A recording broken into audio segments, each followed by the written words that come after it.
Hi hi how are you? Good. ఏంటి ఇంత పొద్దునే రమ్మని చెప్పావు? గుడ్ న్యూస్ చెప్దామని. ఇదిగో. ఏంటి అతను బొగ్గల బోరల్లా వాచిపోయినట్టు నవ్వుతున్నాడు? Hey, anyways not bad. Okay కదా? ఇంతకీ నీకు ఇష్టం ఉందా లేదా? బాగా డబ్బున్న వాడితో పెళ్లి చేయాలనుకుందిగా మీ అమ్మ. అదెలా ఉంచు. అర్జున్ మా ఇంట్లో వాళ్ళకి చాలా బాగా నచ్చేశాడు. నా మనసుకి నచ్చాడు. అండ్ నాకు చాలా క్యూట్ గా ప్రపోజ్ చేశాడు. సో ఓకే చెప్పేశాను. మొత్తానికి సంతోషంగా ఉంది Shilpa. Of course you have to be happy.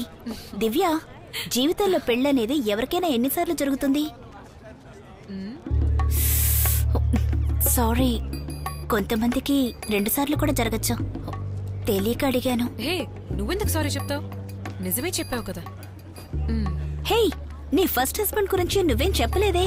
ఇప్పుడెందుకు వాడి టాపిక్ తెస్తున్నావు? అది ఎప్పుడూ ముగిసిపోయిన కదా. ఎందుకలా జరిగింది? ఏయ్ ప్లీజ్ చెప్పు దివ్య. ఏం చెప్పాలి?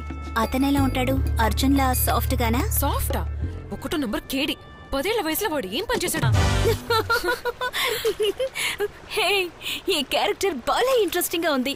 నాకు సూపర్ గా నచ్చాడు. మీరిద్దరూ ఇంట్లోంచి లేచిపోయి పెళ్లి చేసుకున్నారా? అవును, అదొక పెళ్లి. పెళ్లి రోజు వాడు ఎలాంటి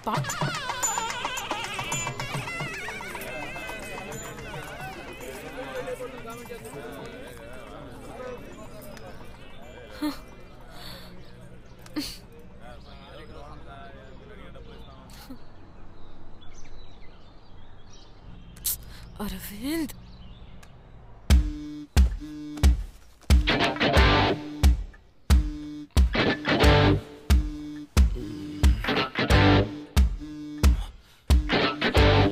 దేవుడా. హాయ్.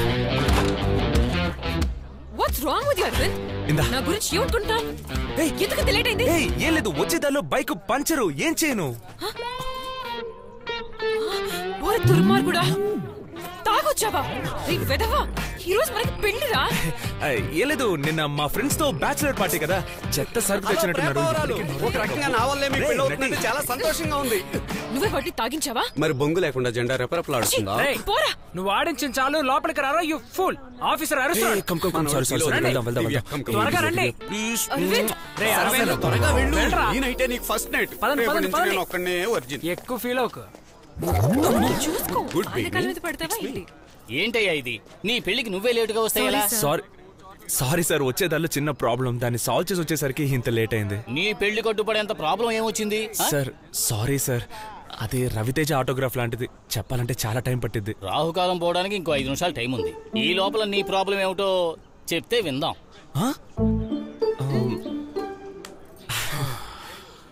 ఎలాగో దివ్య కోపంగా ఉంటుంది, సో నా బుల్లికి ఒక బుల్లి ఫ్లవర్ కొందామని బొకే షాప్కి వెళ్ళాను సార్. ఆ పూల కొట్టు ఎంతో అందంగా ఉంది సార్. జనసంచారమే లేని ఆ టీ ఎస్టేట్ లో ఒక అందమైన ఇల్లు. అక్కడ ఏం జరిగిందంటే,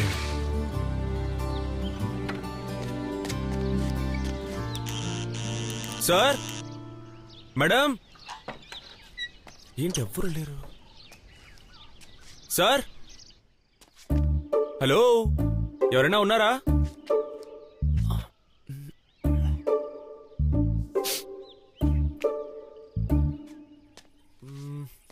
హలో, ఎవరైనా? అయ్యో అయ్యో, తర్వాత తర్వాత ఏముంది, నన్నెందుకు కాపాడావు లబో దిబోమంటూ ఒకటే ఏడుపు. సరే ఉండండి, ఏంటండి ఇంత అందమైన ప్లేస్ లో ఉంటూ ఆత్మహత్య చేసుకోవడం మీకు ఎలా అనిపించింది? అసలు ఇంతకీ ఏం జరిగింది? ఏది జరగలేదు, అదే నా ప్రాబ్లం. 20 ఏళ్ళయింది పెళ్ళయి. చాలు, ఇంతకు మించి భరించటం నా వల్ల కాదు. ఏంటండి, మీ ఆయన మిమ్మల్ని ఏమైనా టార్చర్ పెడుతున్నాడా, లేదంటే ఇంకెవరైనా అమ్మాయితో? నువ్వు భలేవాడివి. మా ఆయనకి నువ్వనుకున్నంత టాలెంట్ ఏం లేదు. డబ్బు సంపాదనలోనే ఎప్పుడు మునిగిపోయి ఉంటారు. ప్రాబ్లం ఏంటంటే, నా అందానికి పడిపోయి ఎవడైనా నాకు లైన్ వేస్తాడేమో నన్న భయంతోనే నన్ను ఇంట్లో పెట్టి తాళ వేసుకుని పోతాడు. ఈ ఫేస్కి అంత వర్తుందా? హలో, నువ్వేం ఆలోచిస్తున్నావో నాకు తెలుసు. ఇదే 20 ఏళ్లకు ముందు నువ్వు నన్ను చూసుండాలి. అటు చూడు, ఆ ఫోటోస్ ని చూడు. వాటిని చూసాక చెప్పు.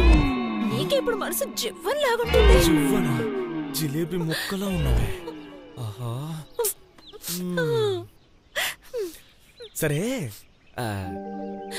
ఎప్పుడు డబ్బు ధ్యాసే అన్నారు కదా, సుమారు ఎంత సంపాదించుంటారు? బానే సంపాదించారు. క్యాష్ 2 కోట్లు ఉంటుంది. బ్యాంకులు కూడా నమ్మకుండా ఇంట్లోనే కొయ్యి తీసి దాచిపెట్టారు. మరి ఇంకేంటండి, ఇంకా ఎందుకు వెయిట్ చేస్తున్నారు? ఆ డబ్బంతా తీసుకుని ఎక్కడికైనా వెళ్ళిపోవచ్చు కదా. ఇటలీ చెప్తాను. కళ్ళు మూసుకొని చెయ్యండి. నా మీద కాదండి, మ్యాప్ మీద. సరే సరే. ఈ మ్యాప్ మీద మీరు ఎక్కడ చేయబెడుతున్నారో అక్కడికి అర్జెంటుగా వెళ్ళిపోండి.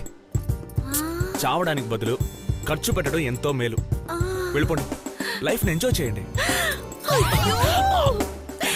ఐడియా వినడానికి సూపర్ గా ఉంది. Thank you so much.